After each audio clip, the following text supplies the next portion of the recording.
First of all, I would like to thank UPSC Time India for giving me this opportunity to share my experience, share my information, whatever I have, and knowledge about the preparation of UPSC CSC exam. As you all must be aware that I passed the exam in 2017 with the 126 All India rank. So I will just quickly, share some of the basic points which might be useful to you all while you are preparing, and I'll not waste too much of your time. I'll be really crisp in my explanations. UPSC Time India has given me some questions which generally aspirants reach out to them, and they want responses to those questions. So I will first clear those generic questions which are maybe which are similar for everyone, irrespective of which service in particular you're focusing. That is separate. So I will just clear two, three. Some questions which are generic for all. Then we will take up your questions one by one. I will ask you, then you can post your questions, and then I will answer them. So I see some people are already commenting some questions. So let us wait for some time. Let me just quickly go through what generic questions I have, and I have also heard from aspirants about these. So let me clarify those, and so let's start with my journey. It is So I started preparing for UPSC in 2014, giving my thought that at least 1 year of fresh preparation I need for before attempting the exam. So I because I thought that maybe 1 year I will prepare whole and then give the exam. So I started in 2014, and when I did my MSc. So I did my master's in mathematics. After that, I started full fledged the preparation of the exam, which started in May 2014. And the starting phase is always difficult.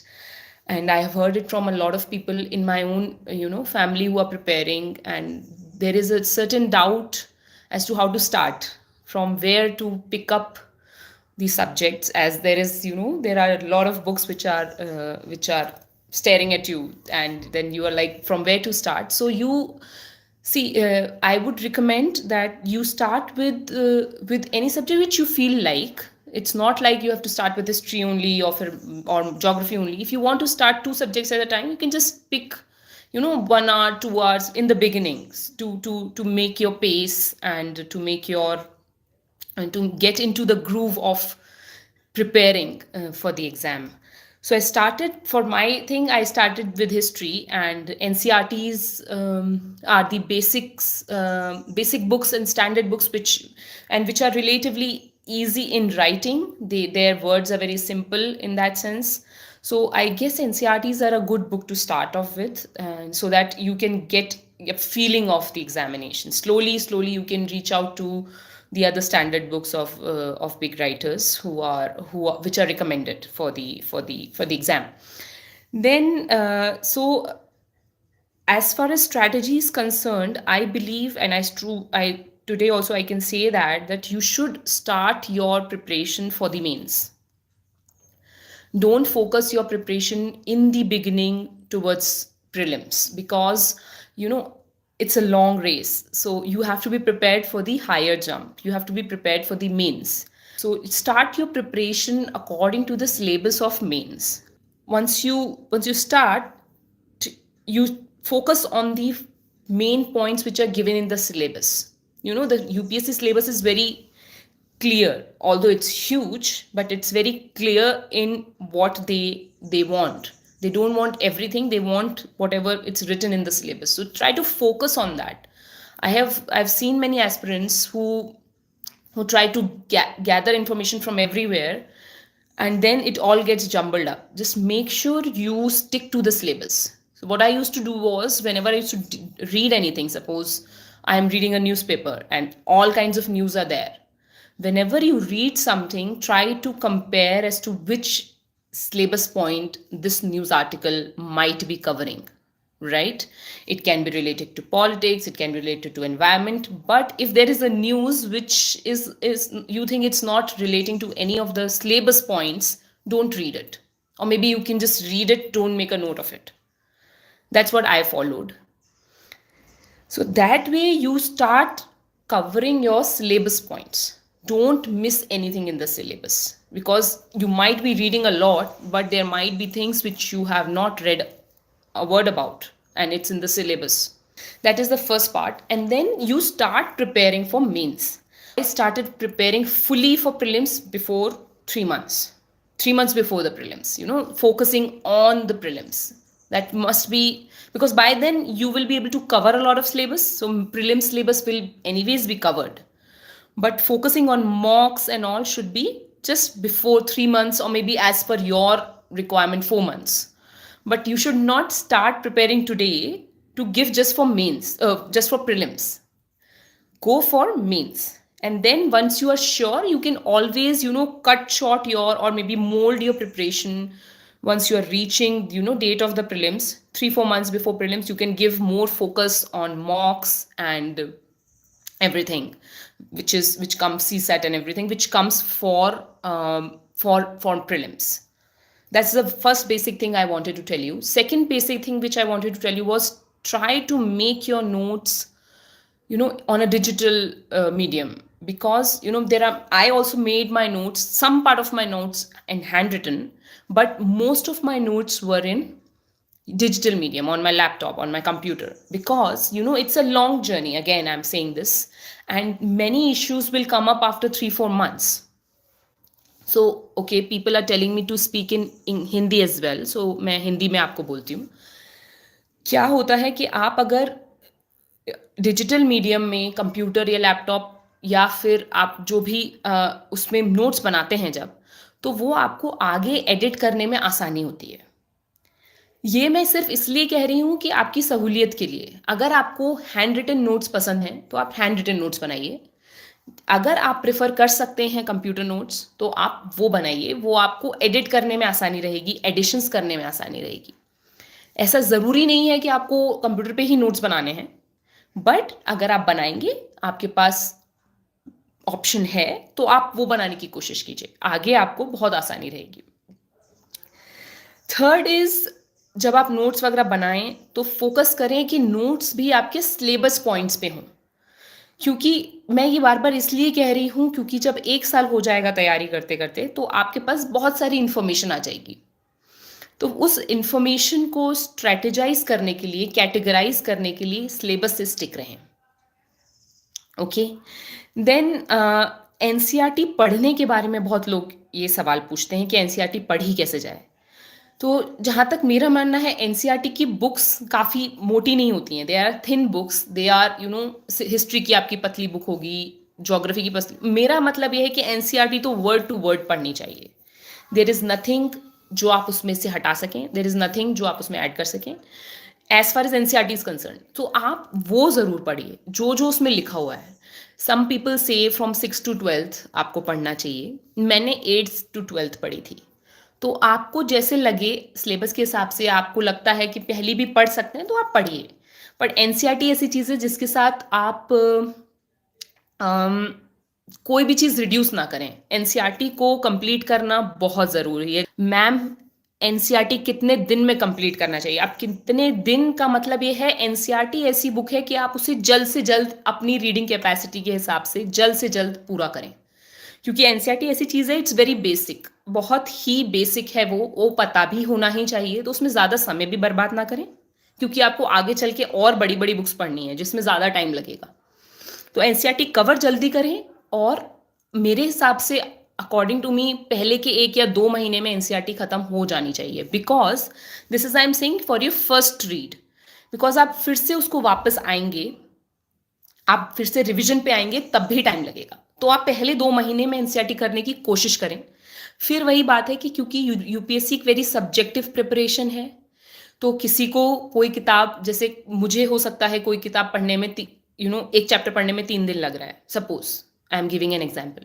किसी का 2 दिन में हो जा रहा है. तो वो डिफरेंस रहेगा.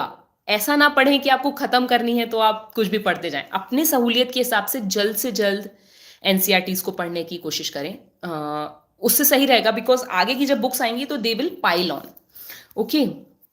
देन कुछ लोगों ने मुझे पूछा है कि करंट अफेयर्स कैसे पढ़े जाएं। अब बात यह है कि करंट अफेयर्स मैंने जब प्रिपरेशन करी थी तो I use to focus on newspapers. तो मैं स्टैंडर्ड बुक्स पढ़ रही थी और न्यूज़पेपर पढ़ रही थी। तो मैंने अपनी तैयारी में बहुत सारे पॉइंट्स नहीं हैं जो मैंने इकट्ठे कर लिए हूँ कि मुझे ये भी देखना है, मुझे वो भी देखना है, मुझे बुक्स भी पढ़नी है, मुझे न्यूज़पेपर। आप अपनी स्ट्रैटेजी अपने हिसाब से करें। अगर आपको लगता है कि आप ऑनलाइन कोई न्यूज़ वेबसाइट देखकर न्यूज़ बना सकते हैं तो आप वो भी कर सकते हैं। It's very subjective, but make sure कि आपके बेसिक्स करेक्ट हों, आपकी एनसीईआरटीज हों, आपका सिलेबस के हिसाब से पॉइंट्स बने, आपकी न्यूज़पेपर आप पढ़ें। जैसे मैंने द हिंदू पढ़ा था, मैंने अपने हिसाब से द हिंदू को एकमात्र ऐसा न्यूज़पेपर बनाया था। उसमें मैंने ये एक तरह से बिल्कुल फॉलो किया था कि न्यूज़पेपर द हिंदू में रोज़ पढ़ूंगी। अब मैंने ऐसा नहीं किया था कि मैं 4 न्यूज़पेपर रोज़ पढ़ रही हूँ, बिकॉज मेरे को किताब भी पढ़नी है, मुझे नोट्स भी बनाने हैं, मुझे ऑप्शनल की भी तैयारी करनी है।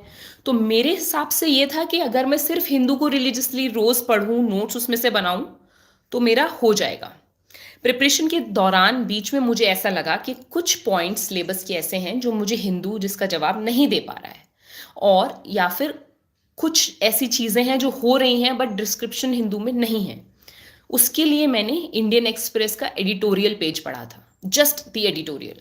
वो ऑनलाइन भी मिल जाता है, तो मुझे पेपर खरीदने की ज़रूरत नहीं पड़ी। तो मैं सिर्फ हिंदू खरीदती थी, उसमें मेरे काफ़ी चीज़ें पूरी हो जाती थी। But then there are always options, जैसे आप इंडियन एक्सप्रेस पढ़ सकते हैं, आप करंट अफेयर्स की जो वेबसाइट्स होती हैं आप वो भी देख सकते हैं। But then I would like to tell you, मैं ये ज़रूर कहना चाहूँगी कि आप जो भी पढ़ें उसे बिल्कुल सीमित रखें, इन द सेंस कि आप ऐसा ना हो कि 4 न्यूज़पेपर लगवा लिए, 4 वेबसाइट फॉलो कर रहे हैं। उससे जैसे जैसे आपकी प्रिपरेशन बढ़ेगी, कन्फ्यूजन बढ़ेगा। Make it one thing. एक न्यूज़पेपर अगर आपको ठीक लगे, आपको कवर हो रहा है, या मैक्सिमम 2 न्यूज़पेपर, एक न्यूज़ वेबसाइट रिलीजियसली फॉलो करें। तो don't make a hotchpotch of things, make sure you are covering all the things but in an organised manner. जिससे ऐसा ना हो कि आपको लगे ऐसा कि आप बहुत पढ़ रहे हैं बट स्ट्रीमलाइन नहीं हो रहा है, तो वो मत कीजिएगा।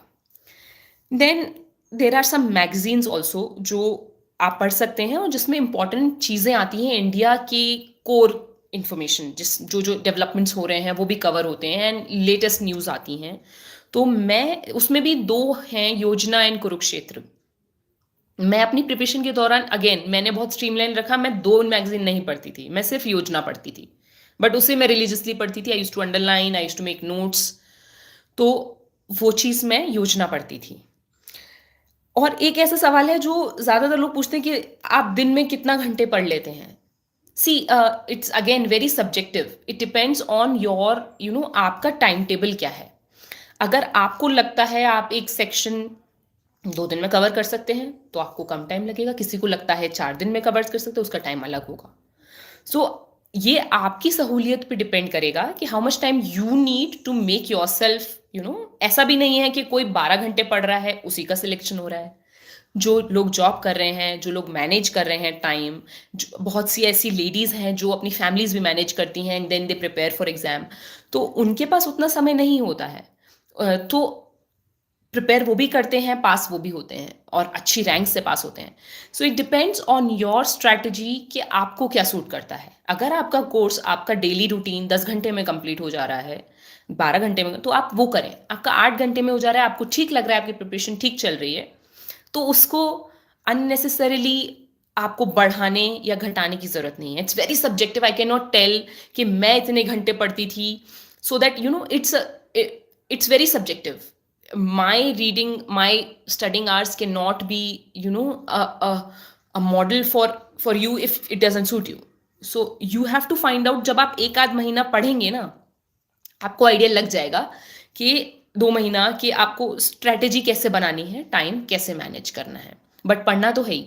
Don't try to you know waste your time on things, on reading things which you feel are important, but in actuality they are not. I hope I'm making myself very clear. You have to stick to the syllabus.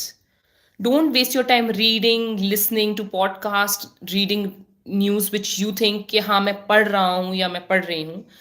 Be very specific because time बहुत कम है और information बहुत ज़्यादा है. तो आपको बहुत अच्छे से अपनी जो जो भी एक एक चीज़ आप पढ़ रहे हैं वो पढ़ने लायक होनी चाहिए, यूपीएससी के लायक होनी चाहिए। अब आप वो कैसे स्ट्रैटेजाइज करेंगे? वो ऐसे करेंगे कि जब मैंने अपनी शुरुआत की थी प्रिपरेशन की, तो मैंने यूपीएससी की प्रिपरेशन की शुरुआत प्रीवियस ईयर पेपर पढ़ के की थी। When I was in masters, मेरे मास्टर्स में 3-4 महीना रह गया था। It was the fourth semester. तो उसमें मैंने पढ़ना स्टार्ट किया था कि यूपीएससी किस तरीके से सवाल पूछते हैं। पढ़ना स्टार्ट नहीं किया था, सिर्फ प्रीवियस ईयर पेपर पढ़े थे। उससे आपको आइडिया लग जाता है कि हाउ यूपीएससी फ्रेम्स क्वेश्चन। अब तो over the years question framing different हो गई है और नई नई चीज़ें आ गई हैं, तो आप वो भी देखिए। Just try to think how UPSC is framing questions. जिससे क्या होगा, जब मैंने वो पढ़े उसके बाद मैंने न्यूज़पेपर्स पढ़े, क्योंकि देखिए स्टैंडर्ड बुक्स तो सेम है, वो कहीं नहीं जा रही। करंट अफेयर्स आपके न्यूज़पेपर से होंगे, जो भी आपकी हैपनिंग्स हैं वहाँ से होंगे। I used to read Hindu and then analyze each and every article as to if there is a question which can be framed by UPSC on, maybe I'm reading an op-ed. If it can be, I can write some of three, 4 notes of the whole article and make it in my copy or in my laptop, whatever. So just read previous year question papers, जिससे आपकी preparation को एक दिशा मिलेगी कि आपको पढ़ना कैसे है। क्योंकि न्यूज़पेपर भी, पूरा न्यूज़पेपर बहुत बड़ा होता है। आप कब तक पढ़ेंगे, कैसे उसको प्रिपेयर करेंगे, कैसे उसे डाइजेस्ट करेंगे, फिर विद नेक्स्ट 4 मंथ्स आप उसको रिवाइज कैसे करेंगे। It has to be very controlled. How you will control it? By reading previous year newspapers. हाँ, बिकॉज प्रीवियस ईयर न्यूज़पेपर में आपको दिख जाएगा कि करंट अफेयर्स के रिलेटेड न्यूज़ कैसे यूपीएससी ने फ्रेम की थी। This was what I follow. This is like this help me a lot. मुझे बहुत इससे आसानी हुई थी, क्योंकि मुझे आफ्टर सम टाइम देख के पता चल जाता था कि क्या क्वेश्चन बनने की मतलब गुंजाइश है, क्या हो सकता है इसमें। If there is nothing, I will just move on quickly so that I will be able to read news which are important. Okay, then इसी तरह से आपके जीएस जो लेवल है, जीएस के जो सिलेबस है वो कवर हो सकता है। आपका हिस्ट्री कवर हो सकता है standard books and current affairs से। Then economics and then polity. Ethics के लिए I read one book which came just that year because बहुत ही नया सब्जेक्ट था, and I did a lot of case studies. कुछ ज़्यादा बुक मैंने ऐसे नहीं पढ़ी थी एथिक्स के लिए जो मुझे word by word which gave me any answers, but I used to focus on case studies. I used to read different online ethics के papers, ethics के जो भी strategies होती हैं उसमें जो जो chapters होते हैं, I used to just read online because there was no particular book at that time. अभी आप देख सकते हैं, maybe there must be many books. So just pick one or pick just 2. I'm again focusing on the fact that don't overburden yourself with a lot of books. Make sure that you have these standard books and you have ample amount of books to cover the syllabus, not to just fill your room. There's no point. So जो भी आपकी latest book लगे, जो आपको लग रहा है syllabus से related points हैं उसमें, you can just read it and do a lot of case studies in ethics exam preparation. Then essay writing and answer writing. These are like 2 of the important things which will help you pass mains. Just reading and making notes will not. So answer writing के लिए again मैं कहूँगी कि बहुत ही subjective होता है। बहुत से लोगों को स्कूल से ही अच्छे आंसर लिखना आता है, जिससे उनको प्रिपरेशन में कम टाइम लगता है आंसर राइटिंग की, वो पढ़ने में ज़्यादा फोकस करते हैं। देर आर सम जिन्हें आंसर राइटिंग की भी पूरी प्रैक्टिस चाहिए। तो मिडिल लाइन ये है कि आप आंसर राइटिंग स्टार्ट करना तभी शुरू करें जब एटलीस्ट आपने एक बार आपको लगता है कि पूरे सिलेबस को, जीएस के पूरे सिलेबस को आपने ऑलमोस्ट कवर कर लिया है, means at least you know something about everything which is there in the syllabus. I think in the 8-9 months, may be 7-8 months आपकी इतनी प्रिपरेशन हो जाएगी कि आप कुछ तो किसी चीज़ के बारे में लिख सकें. अगेन वो कभी ख़त्म नहीं होता, तैयारी तो कभी ख़त्म नहीं होती, वो आपकी चलती रहेगी. I am just saying to be able to write some answers. आप कम से कम अपने आप को 6-7 महीना दें, खूब पढ़ें, read a lot of things, make notes so that your brain has information to frame answers, because direct questions तो कभी नहीं आते हैं. चीज़ें ऐसे आती हैं कि आपको फ्रेम करना होता है, वो तभी होगा जब इंफॉर्मेशन होगी. तो don't jump on to writing answers. Read a lot and make sure you have information, and then slowly every day 3-4 answers you can start writing. I did like that. मैंने थोड़ा पढ़ा and then I made myself clear कि मुझे रोज 4 answers लिखने हैं. अब वो हो सकता है कि आज हिस्ट्री के लिख लिए, कल पॉलिटी के लिख लिए, so that you get the groove of it. Don't think कि अभी 2 महीना पढ़ रहे हैं और फिर आपने आंसर लिखना स्टार्ट किया, नहीं हो पाएगा, फिर आप डिमोरलाइज हो जाएंगे. वो मत कीजिएगा. Give yourself some time, read and then take it as a challenge that okay today I will write answers. कुछ गड़बड़ हो कोई प्रॉब्लम नहीं है, you can always go back to your books, go back to your notes and then start writing. Then similarly मैं कहना चाहूंगी ऐसे के लिए भी also delay your essay writing practice to some time, some months, so that you have information to write. When you'll have information, your thoughts will flow and they will create, whatever is required in the essay. वो मतलब ऐसे writing लिखना बाद की बात है. First study, cover the syllabus. That's what I want to tell you on this. मेरा optional mathematics था. So I see that not many people take mathematics, but there are some who do, and so उसकी preparation बिल्कुल अलग रहती है, because none of the GS papers will help me do maths or vice versa. So I had to take whoever is trying with subjects like chemistry, physics, mathematics.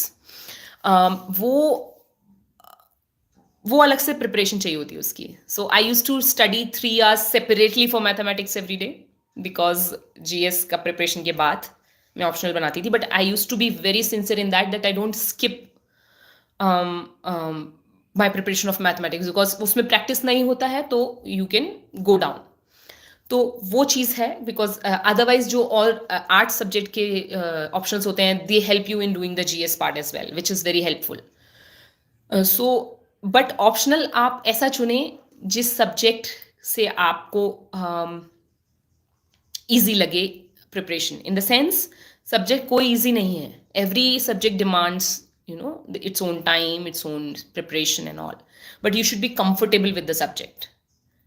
So आपको जिस subject में सहूलियत लगे आप वो लें, पर उसे बहुत ही ऑनेस्टली फॉलो करें. डोंट थिंक कि वो ले लेता, ये ले लेता. अगर आपको जो लेना है आप लीजिए and then stick to it, उसमें जो भी चैलेंजेस आए. This is all about life as well. So आपको लाइफ से स्टिक होना होता है. उसकी जो भी चैलेंजेस आते हैं, कोई भी नेगेटिविटी आती है, you have to deal with them. So वो हर सब्जेक्ट देगा. कोई सब्जेक्ट ऐसा नहीं है रामबाण के भाई ये कर लिया तो हो जाएगा. मेहनत तो सभी में चाहिए. So you have to be stick, choose your subject wisely and then stick to it. Don't be, अगर आपको फिर भी लगता है 1-2 महीने बाद आपको चेंज करना है, then change it, but it should be you have to be very consistent that okay, this is it and I will prepare with it, and then you have to strategize accordingly. जैसे मेरा maths था तो I use to, मुझे पता था कि और preparation में इसकी हेल्प नहीं होगी, so I use to study separately for it. Then again I guess physics, chemistry और अदर जो जैसे इंजीनियरिंग के कुछ सब्जेक्ट्स होते हैं, तो you have to study separately for them. And I guess जो आर्ट सब्जेक्ट होते हैं उसके लिए भी you have to take time out for them, but take it very seriously, because optional फिर अगर आप ऑप्शनल में सीरियस ना हो और GS में हो जाए तो वो बैलेंस नहीं रहेगा. You have to treat every subject as important, because every subject carries the same marks. As important as any other subject. Essay writing की मैं इसलिए डिले करने को बोल रही हूँ, because the information that you will have for GS preparation will help you in writing essays. because you have to have all round information for essay writing. That's why I said that. Then regarding coaching, मुझे बहुत लोग पूछते हैं कि ma'am coaching ज़रूरी है या नहीं, and so again, as I am telling you of many answers, that it's very subjective. So I didn't do coaching. I did self study, which helped me. But there are some people who do coaching and they get through.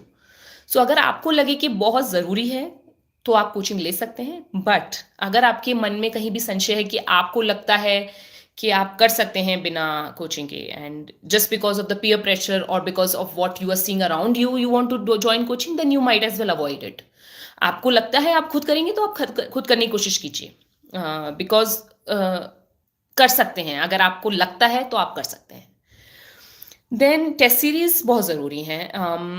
Coaching आप ना भी लें तो भी आप किसी एक अच्छे institute, just one, don't join 3-4 test series, आपको कंफ्यूजन होगा. Just join one good test series, आप वो ज्वाइन करें, उसे रिलीजियसली बहुत अच्छे से उसकी तैयारी करें, उधर से जो भी कमेंट्स आए उन्हें फॉलो करें. तो I think that will give you a fair bit of confidence कि आप आंसर लिख सकते हैं. Then what else? I think that's it from my side.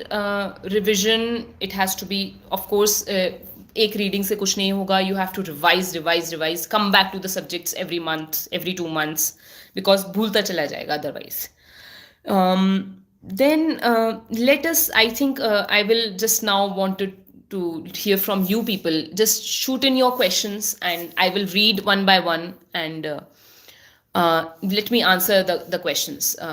Can I have the questions, please? Ma'am, will it be beneficial to finish NCERT in college? What else should be done in college considering the high competition? Yes, you can finish your NCERT in college if you think that you can manage your time with your college studies, and you can get through with the NCERTs then. But make sure that if you're starting, you also read newspapers.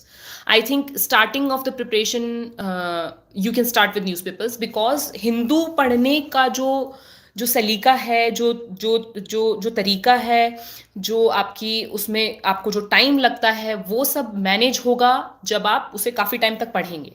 आप college से हिंदू पढ़ना start कर दीजिए, because it will take some time to understand it. वरना आपको वो boring लग सकता है, शुरू में कंफ्यूजिंग लग सकता है, तो आप वो देखें. More questions please. एनसीईआरटी पढ़ने के बाद क्या पढ़ना चाहिए? There are some standard books. हर सब्जेक्ट की स्टैंडर्ड बुक होती हैं, जैसे ज्योग्राफी की जीसी ल्योंग है, हिस्ट्री की बिपिन चंद्रा है, और आपकी जो भी स्टैंडर्ड बुक्स की लिस्ट होती है, आप वो पढ़ना स्टार्ट करें. और एनसीईआरटी के बाद उन्हीं का नंबर आता है. Then there are some websites, government websites, which can give you a lot of information about, जैसे GS3 का जो पेपर है, उसमें काफ़ी सारे environment और सस्टेनेबल डेवलपमेंट, इन सब से रिलेटेड न्यूज़ होती हैं. तो आप गवर्नमेंट वेबसाइट भी फॉलो कर सकते हैं, उस पर आपको बहुत अच्छी इन्फॉर्मेशन मिलती है. प्लान बी, सी, जब आप प्रिपरेशन स्टार्ट कर रहे हैं तो प्लान बी के बारे में ना सोचें. At least give your best shot, make your self just keep your foundations of education strong, just like me. जैसे मैंने अपना मास्टर्स पूरा करने के बाद यूपीएससी की तैयारी करी, प्लान बी के बारे में नहीं सोचा, बट मास्टर्स का डिग्री था मेरे पास. अगर मेरे को लगता कि 3 साल बाद 4 साल बाद यूपीएससी नहीं हो रहा है, तो मैं अपनी मास्टर्स की डिग्री यूज करती. ये फैक्ट है. बट यूपीएससी की तैयारी के दौरान मैंने ये नहीं सोचा कि मास्टर्स की डिग्री है, तो वो मेरा प्लान बी है. Don't think that you are, you already have, कि ये कर लेंगे. पहले से मत सोचो. आपको बेसिक आपका है कि हाँ, आपको लगता है आपके पास ठीक ठाक इंफॉर्मेशन है, नॉलेज है, डिग्री है, पर आप प्रिपरेशन पूरे मन से करें. प्रिपरेशन में प्लान बी के बारे में कृपया ना सोचें. आप पूरे जी जान लगा के करिए, और फिर आपको लगे कि ऐसा क्यों ही सोचना है, पहले आप तैयारी कीजिए और फिर आप बताइए कि आपको लगता है कि नहीं हो पा रहा है.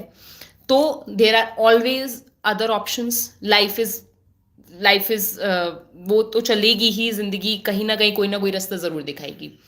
बट यूपीएससी प्रिपरेशन आप अच्छे से करें.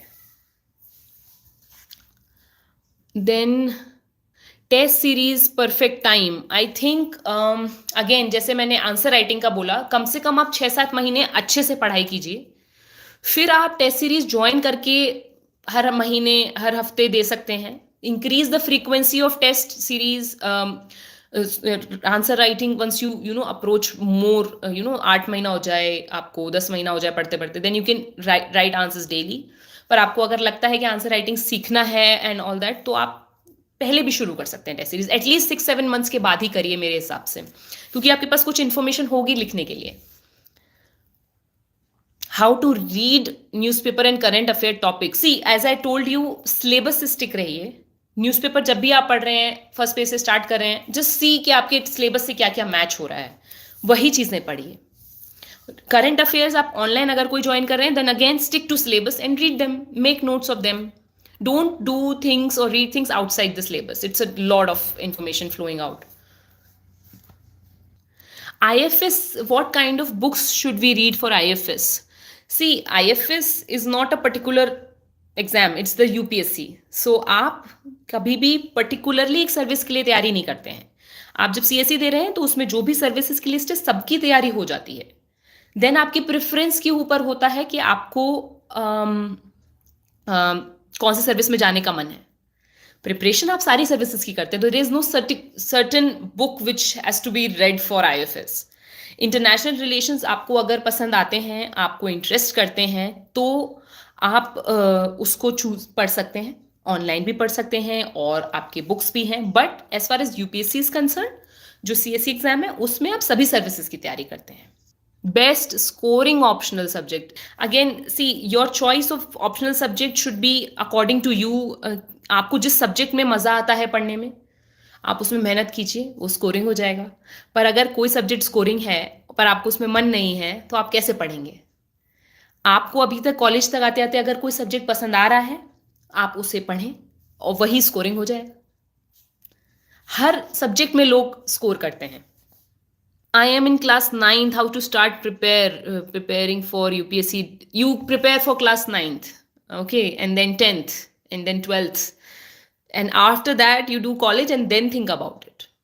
You can always read newspapers irrespective of preparation, but right now focus on your school.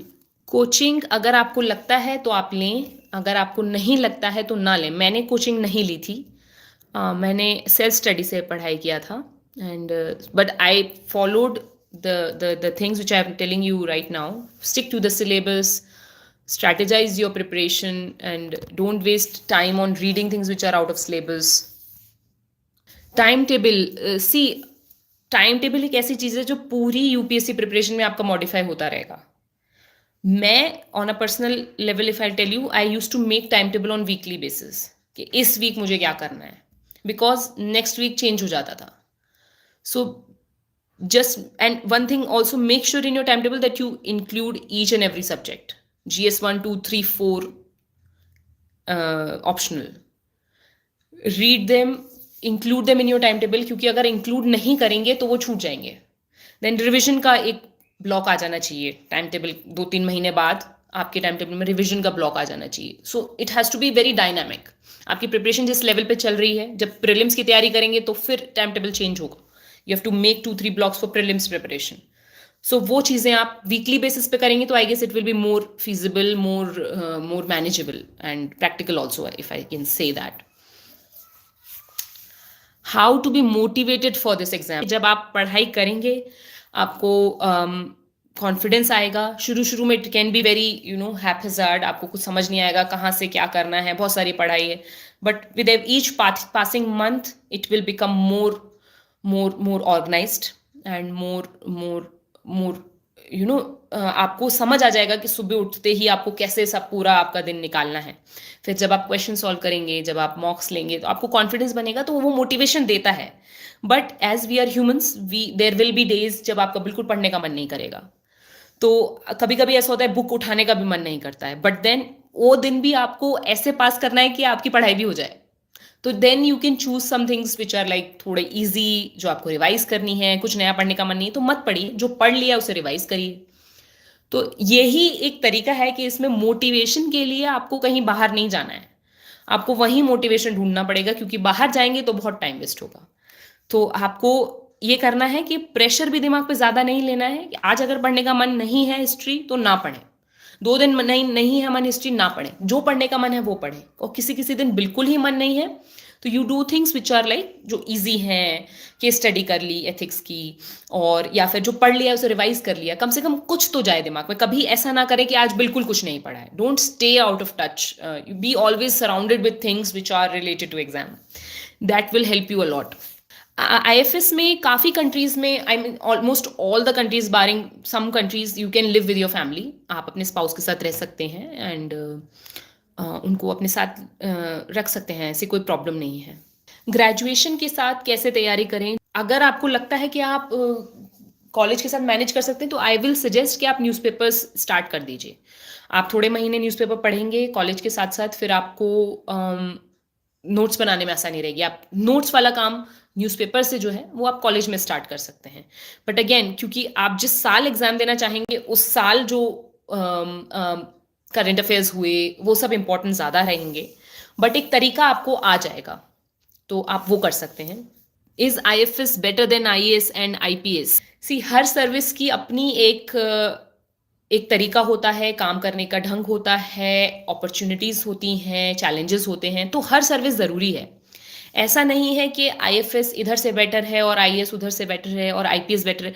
Her service अपने आप में आपको चैलेंज करती है, आपको रिवॉर्ड्स देती है। सो इंसान को, मतलब हर सर्विस एक रोल अदा कर रही है देश की सेवा के लिए। तो किसी भी एक सर्विस को आप हटा दें तो काम ढीला हो जाएगा। तो डोंट थिंक दैट एक सर्विस दूसरी सर्विस से बेटर है और वो सब। आपका जिसमें मन हो आप उसमें जाने की कोशिश करें।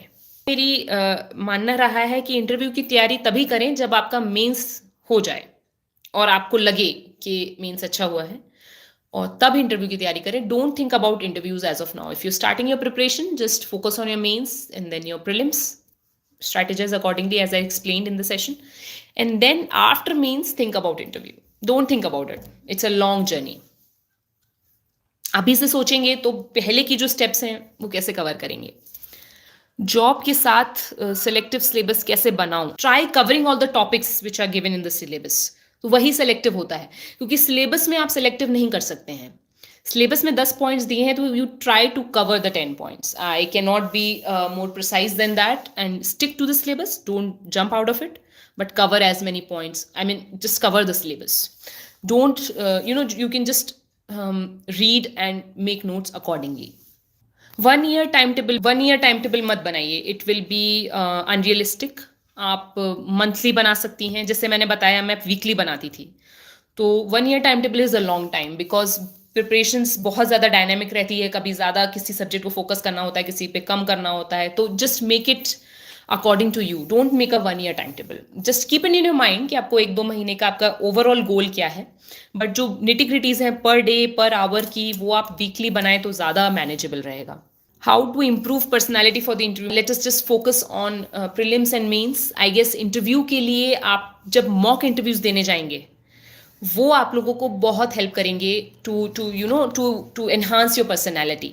एक इंसान की जो पर्सनैलिटी रहती है वो तो औसतन वही रहती है, बट थोड़ा बहुत जो सुझाव और जो इम्प्रूवमेंट वो कराएंगे वो आपको हेल्प करेगा। तो पॉजिटिव रहिए, ज़िंदगी को अच्छे से जिए, और एक एनर्जी, एक मोटिवेशन रहना चाहिए कि हाँ हमें सेलेक्ट होना है। ज्योग्राफी के लिए बुक कौन सी है? I think there are some websites which can give you the list of standard books, but मेरे पास ऑप्शनल ज्योग्राफी नहीं था। जीएस के लिए मैंने एनसीईआरटीज एंड जीसी लियोंग पढ़ी थी, दे were very good.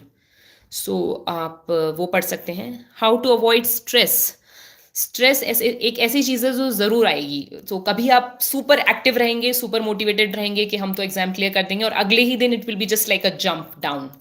So you have to manage, you have to just take it in your stride कि ये होता रहेगा जब तक आपका पेपर नहीं हो जाता। तो डोंट फील डिसहार्टेंड कि बहुत स्ट्रेस हो रहा है, वो होगा ही। Even if you are at the top of your game, stress होगा।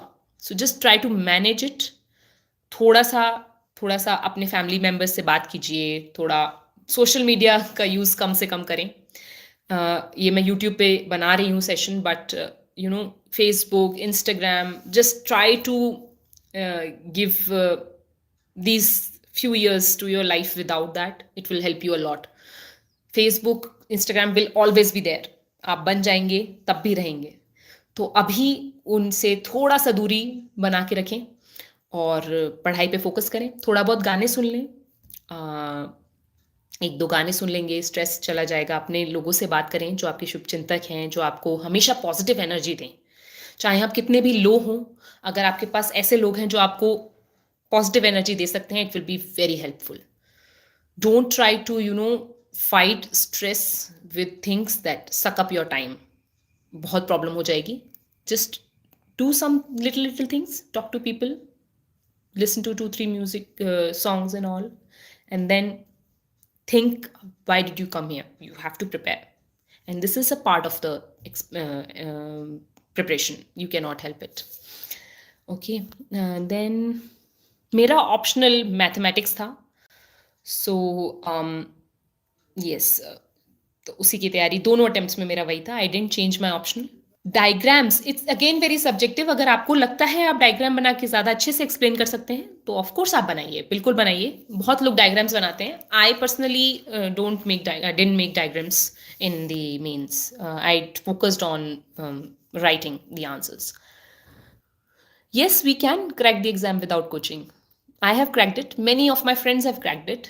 So it's not a thing which has to. But again, if you don't know the strategy, you are finding it a little bit difficult, then there is no harm in coaching. But again, coaching के बाद भी पढ़ना आपको खुद ही पड़ेगा. तो coaching आपको सिर्फ एक राह दिखा सकती है, उस राह पे चलना आपको खुद है. मैंने ग्रेजुएशन भी मैथमेटिक्स में किया है. सो माई BSc and MSc is in mathematics. ज़्यादा कंपटीशन के बारे में लोग ना सोचें. मुझे कुछ क्वेश्चंस आए हैं कंपटीशन से रिलेटेड कि बहुत कंपटीशन है, बहुत कंपटीशन है. आप भी इस कंपटीशन का ही हिस्सा हैं और आपके जैसे बहुत लोग हैं. तो कोशिश ये करें कि कंपटीशन से दूर रहें. सिर्फ अपने से आप तैयारी करें. ये ना सोचें कि वो दूसरा क्या पढ़ रहा है, मेरा ये क्या पढ़ रहा है, उसने कितना कवर कर लिया. आप अपने पे फोकस करें. Just stay out of competition. Prepare on your own this thing. It will save a lot of energy, so this is a very, आप जब दूसरों के बारे में सोचते हैं, उसके इतने मार्क्स आ गए टेस्ट सीरीज में, उसके test series is not a sure shot signal that you will get selected or your friend will get selected and you will not get selected. It is just a way to tell you where where you can improve. तो competition दिमाग में ना लाएं. बहुत energy खर्च हो जाती है, तैयारी कम होती है. तो बिल्कुल ये ना सोचें. आप सिलेबस से स्टिक होकर तैयारी करते रहें. कंपटीशन तो है ही, मतलब एवरीवन नोज. उसके बारे में सोच के कुछ नहीं होगा. आपके जैसे लाखों लोग दे रहे हैं, बट अगर आप अच्छे से दे रहे हैं, अपने समय को अच्छे से यूटिलाइज कर रहे हैं, तो निश्चित आपका होगा सिलेक्शन. करंट अफेयर्स कैसे कवर करें? तो वो तो ऐसी चीज़ है जो एंड तक चलेगी. जिस दिन आपका मेंस का एग्जाम होगा तब भी करंट अफेयर आ रहे होंगे. So you have to be, इस बात को ध्यान रखें कि प्रिपरेशन कभी ऐसा नहीं होगा कि 100% हो गई है. प्रिपरेशन जितनी हुई है उसको कॉन्फिडेंटली कीजिए, और जितना आप सिलेबस को कवर कर सकते हैं. मैं उस बात को बार बार दोहरा रही हूँ, सिलेबस में से कोई पॉइंट मिस ना करें. तो मैं हिंदू के डेटा को कोट नहीं करती थी. Somebody is asking me. So I use to make notes. जो जो इम्पोर्टेंट इन्फॉर्मेशन है, डेटा को कोट नहीं करना है. डेटा को याद करना काफ़ी मुश्किल है. कुछ लोग कर लेते हैं, विच इज़ वेरी अप्रिशिएबल. मैं नहीं कर पाती हूँ. मुझे डेटा ऐसे याद नहीं रहता है पॉइंट बाय पॉइंट. तो आप एक अंडरस्टैंडिंग बनाइए इशू की कि क्या है टॉपिक, क्या चल रहा है, उसके नोट्स बनाइए, एंड वो आप फिर अपने शब्दों में बयां कर सकते हैं. Okay, I think I can end the live session now. I hope I have clarified some of your doubts. All the best for your preparation, and बिल्कुल लगे रहिए. एंड जो जो परेशानियां हों वो आप टैकल कीजिए, क्योंकि वो तो आएंगी ही. एंड जस्ट मेक श्योर कि आप किस थॉट के साथ इस एग्ज़ाम की प्रिपरेशन में एंटर किए थे, क्योंकि ये लंबी जर्नी है. अगर फर्स्ट अटेम्प्ट में भी माना जाए कि होता है तो भी 1.5-2 साल लग जाता है.